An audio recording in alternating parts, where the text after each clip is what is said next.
નમસ્કાર મિત્રો, parenting forever માં આપ સૌનું સ્વાગત છે। શું તમે ઈચ્છો છો કે તમારા બાળકનો ઉછેર હસતા, રમતા, ખિલખિલાટ સાથે એકદમ આનંદથી થાય? તો આવી રીતે બાળ ઉછેર કરવા માટે સૌથી મહત્વનો આયામ છે બાળગીત અથવા તો અભિનય ગીત।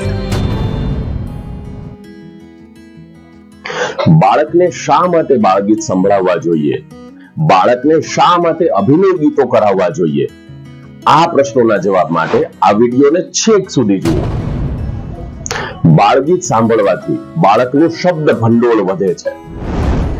બાળગીત કે અભિનય ગીતથી બાળકની કલ્પના શક્તિ વધે છે।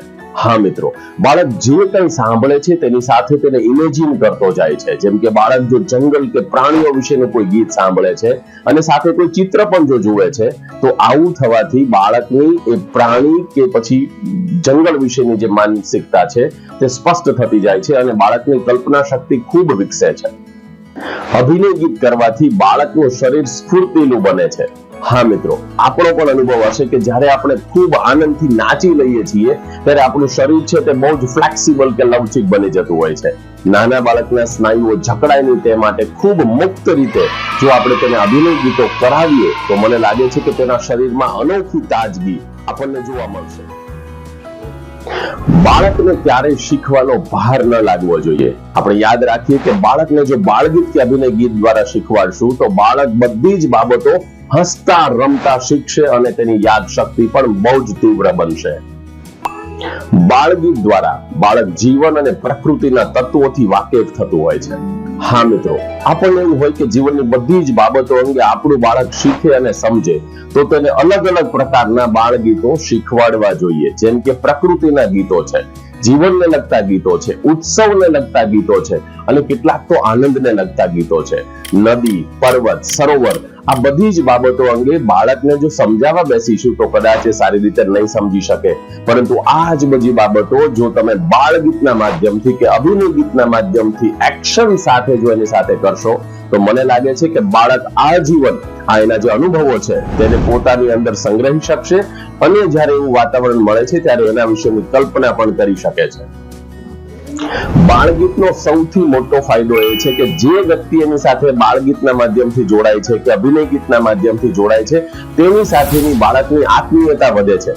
હા મિત્રો, બાળકને કલ્પના કરતું કરીએ, એની સાથે સંવાદ કરીએ, બાળકની સામે જ્યારે ગીત રજૂ કરીએ છીએ ત્યારે બાળક આપણને જોવે છે, બાળક આપણી નજીક આવે છે અને જ્યારે બાળક આપણી નજીક આવે છે ત્યારે આપણી હૂંફ, આપણી વાત એને એટલી બધી અસર કરે છે કે આપણી સાથેની એની જે આત્મીયતા છે તે બહુ જ વધે છે અને તેનો ફાયદો તેના ઉછેરમાં પણ થાય છે અને આપણી સાથેના સંબંધોમાં પણ થાય છે। બાળગીતને લીધે બાળકનો ભાવનાત્મક વિકાસ થાય છે। હા, મનોવિજ્ઞાન કહે છે કે ઇમોશનલ ડેવલપમેન્ટ બહુ જ જરૂરી છે। ત્યારે બાળકને બાળપણથી જ, ખાસ કરીને જ્યારે 3 વર્ષનું બાળક થાય છે ત્યારે બાળ મંદિરમાં જ્યારે તેનો પ્રવેશ થાય છે આ ઉંમરથી માંડી અને અપર પ્રાઇમરી સુધીના બાળકો પર બાળગીતોની ખૂબ અસર થતી હોય છે। એની સામે બાળગીત રજૂ કરનાર માતા પિતા હોય કે શિક્ષક હોય તેની સાથે તે ઇમોશનલી એટેચ થતું હોય છે અને એ બાબત આપણા માટે બહુ જ મહત્વની સાબિત થાય છે। એક સરખી વાતો સાંભળીને આપણે પણ કંટાળી જઈએ છીએ કે બોર થઈ જઈએ છીએ, પરંતુ બાળકને પણ આવું થતું હોય છે। આ વાતનું ધ્યાન રાખીએ તો આપણે એવું કહી શકીએ કે બાળક બાળગીત સાંભળવાથી અર્થગ્રહણની ક્ષમતાઓ તેની વધે છે। બાળગીતથી અર્થગ્રહણ થઈ શકે? બિલકુલ થઈ શકે, કારણ કે તેમાં બાળકને કલ્પના કરવાની એક મુક્તતા મળે છે, સ્વતંત્રતા મળે છે। એટલે બાળગીત સંભળાવતી વખતે બાળકની અંદર જે ઇમેજિનેશન છે તે તો વધે છે પણ સાથે સાથે તેનું અર્થગ્રહણ પણ થાય છે।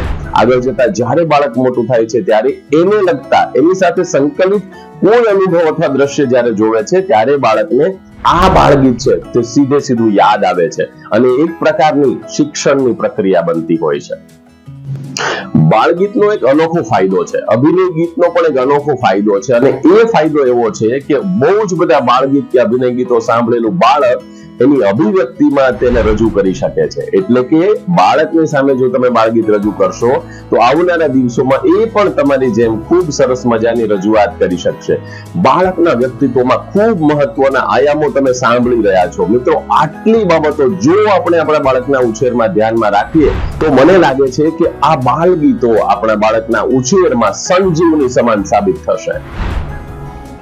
અને છેલ્લી અને બહુ જ મહત્વની વાત કે બાળગીત કે અભિનય ગીત સાંભળતા બાળકને ખૂબ આનંદ મળે છે મિત્રો. હા, આપણે બધા પણ અંતે તો જીવનને જો પંચકોશની દ્રષ્ટિએ હોલિસ્ટિક ડેવલપમેન્ટ તરીકે જોઈએ તો ખબર પડશે કે અન્નમય કોષથી માંડીને આનંદમય કોષ સુધીની યાત્રા એટલે માનવ જીવન છે. ત્યારે માતા પિતા તરીકે આપણા બાળકને વધુમાં વધુ આનંદ આપીએ અને તેના આનંદમય કોષનો વિકાસ બાળગીતના માધ્યમથી કરીએ એ માટે તમને સૌને ખૂબ ખૂબ શુભેચ્છાઓ પાઠવું છું.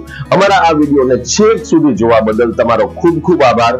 બાળ ઉછેરને લગતા આવા જ મુદ્દાઓ કે જે તમારા માટે બહુ જ અગત્યના છે તેના માટે નવા નવા વિષયો સાથે આપણે મળતા રહીશું. હા મિત્રો, જો તમે બાળગીત વિશે વધુ જાણવા ઈચ્છતા હો, તમારા બાળક માટે બાળગીતના પુસ્તકને મેળવવા ઈચ્છતા હો તો અમારા ડિસ્ક્રિપ્શનની અંદર લિંક આપી છે. તમે એના માધ્યમથી બાળક માટે સરસ મજાનું બાળગીતનું પુસ્તક ગુંજન વસાવી શકો છો.